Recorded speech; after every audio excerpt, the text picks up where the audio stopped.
Gas up the Jeep, it's good to be free. Load up the pans and fishing poles. The highway is long, the wheels turning round. Pack up the cook stove and the bowls. Arlo and I, we hit the open road. Arlo and I are on the road.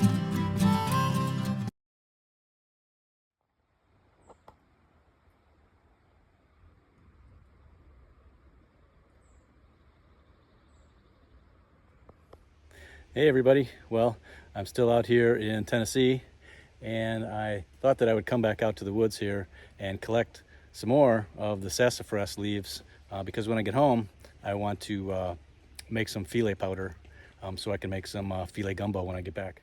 I'm right here under a little bit taller one right here. It's really pretty with the sun shining through the leaves here.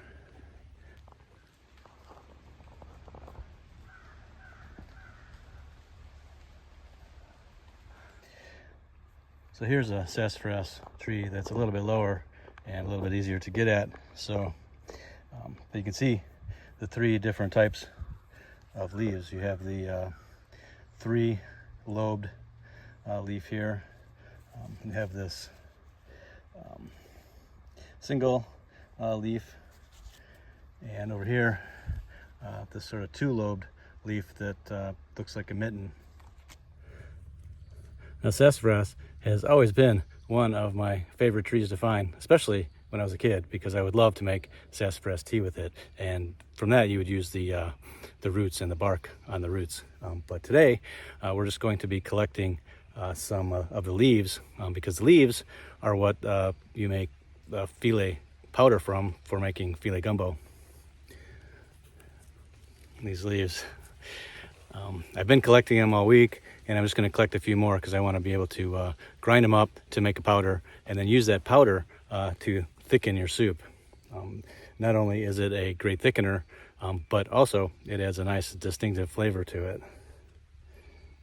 So I'm just going to walk around here and gather some leaves off of these lower trees, which is a little bit easier to get at.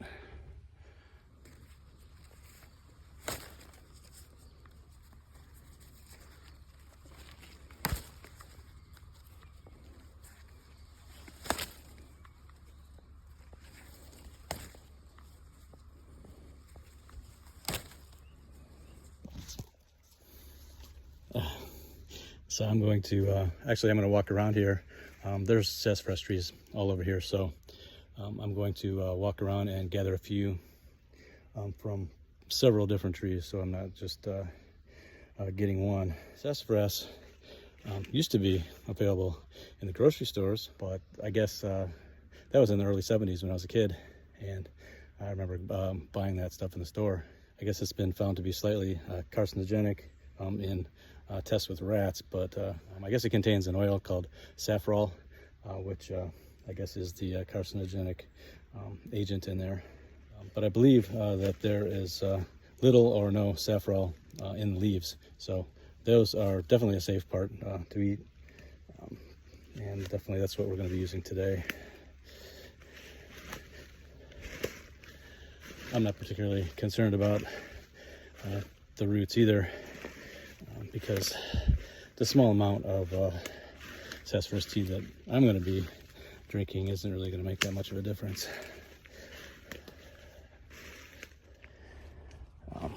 You can see there's sassafras is growing crazy all along the hills here.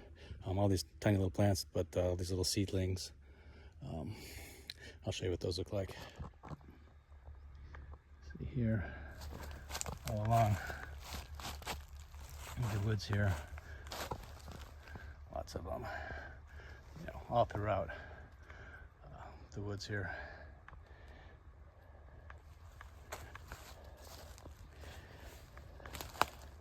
Just need to be careful. There's some nice face height poison ivy here, which I don't really want to walk into. Now, I have been finding lots of mushrooms out here.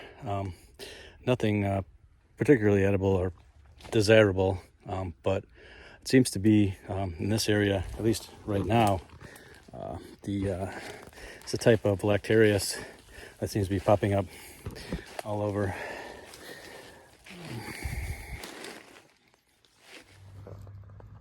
Yeah.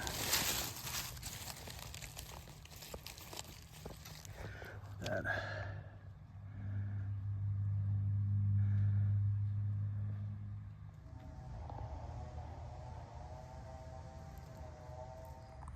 Wow, look at these little guys.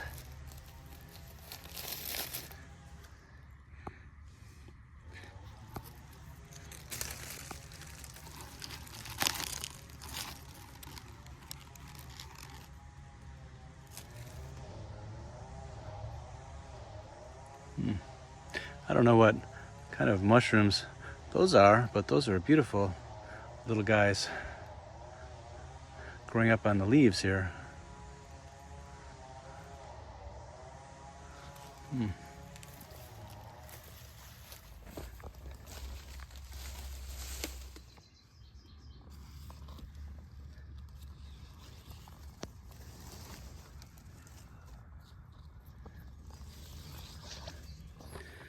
Now those are a really cool variety of Amanita muscarias.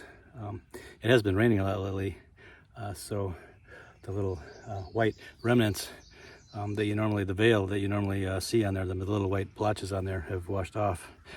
But see if I can find one that looks a little more intact. This one right here is a little bit better condition, but like I said, the rain has washed them off, which is one of the dangers of certain mushrooms.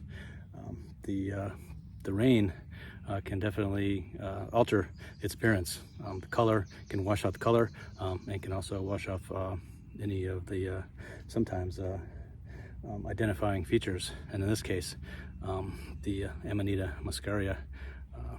Let's see.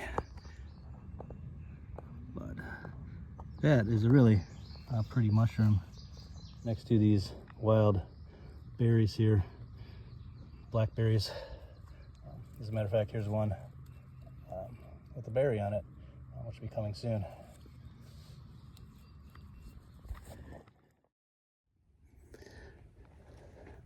This is a nice little spot. I'm under this nice little group of hickory trees, mostly a bunch of acorns like around here. You can see, but the odd hickory nut, this from last year, has this sort of husk on it. And there you go. I have like the hickory nut. We used to collect those a lot when I was young as well. Try to eat those. A lot of times they have bugs in them, but if you get a good batch, they taste really good. And you can make a delicious hickory nut pie, just like you would a pecan pie. Very good. Very tedious and a lot of work, but definitely worth it if you're willing to put in, all the work that it takes to clean them. They're hard to crack open. It's really super nice to be in the woods here in Tennessee. Complete change to what I'm used to in the ponderosa pine forests up in northern Arizona.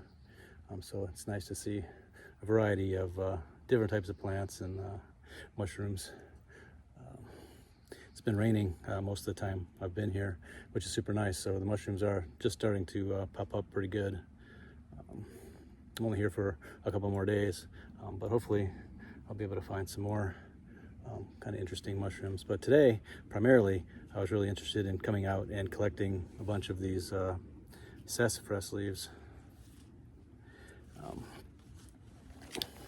As I mentioned before, we just really need to dry these out, and I'm just going to air dry them and just grind them up, and then maybe even put them in a coffee grinder and grind them up into a powder, and then that's what's called filet powder, sort of like in Cajun Creole cooking. And it's a thickener. It kind of has a sort of gooey thickness to it, as well as it has kind of a distinct flavor to it. Not as strong as the actual bark and roots of the sassafras. It's much milder flavor than that. The roots and the wood, you know, and the bark actually smells and tastes like root beer. And that's one of my very favorite smells in the forest. And that just brings me right back to being a kid. If you'd like to see how to make sassafras tea from the roots and bark of a sassafras tree, I did make another video.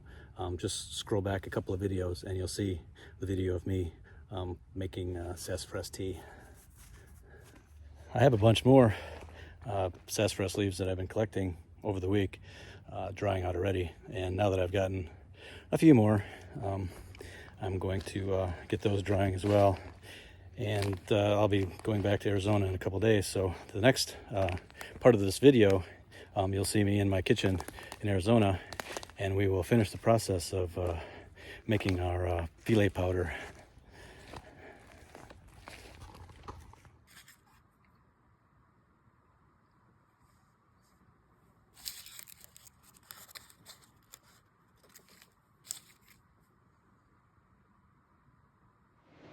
Hey everybody, well, I'm back in Arizona with all of my beautiful sassafras leaves that I collected in Tennessee, and today I'm going to grind them up so we can make our filet powder.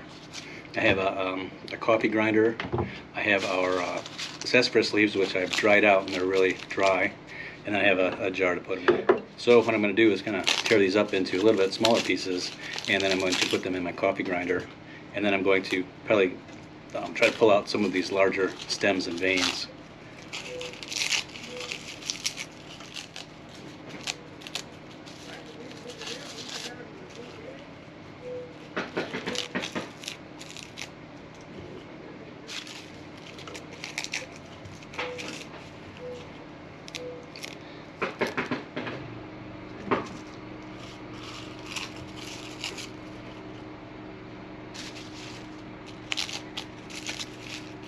So I'm just pulling out some of these longer stems and veins so they don't get wound around in the coffee grinder. Alright, I'm going to add some more to this.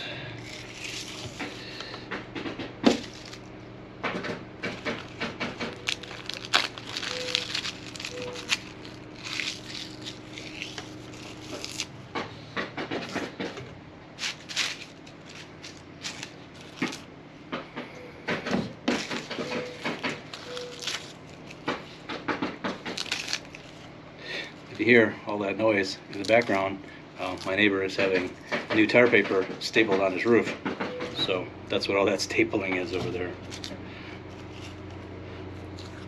There's never a quiet day in Serbia, that's for sure.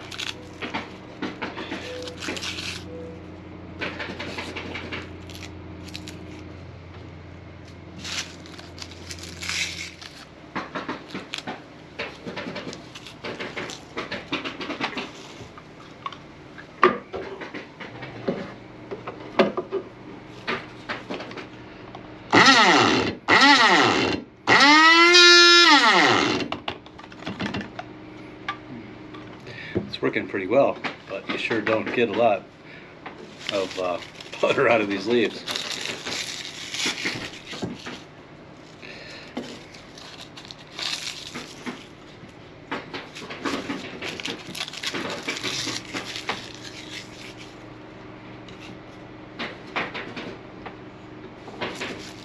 It has a nice gentle sort of sassafras smell to it. Also, it just smells like dried leaves. It kind of smells like in the fall. All right, now I have all of these sassafras leaves all ground up in the coffee grinder. It smells really good. It does have that really light root beer kind of aroma to it, but it also has kind of a lemony aroma, which surprises me. Now, I found another small jar, which is a little bit more reasonable. My dream was much bigger than reality, so I'm going to put my sassafras powder, filet powder, into this little jar here.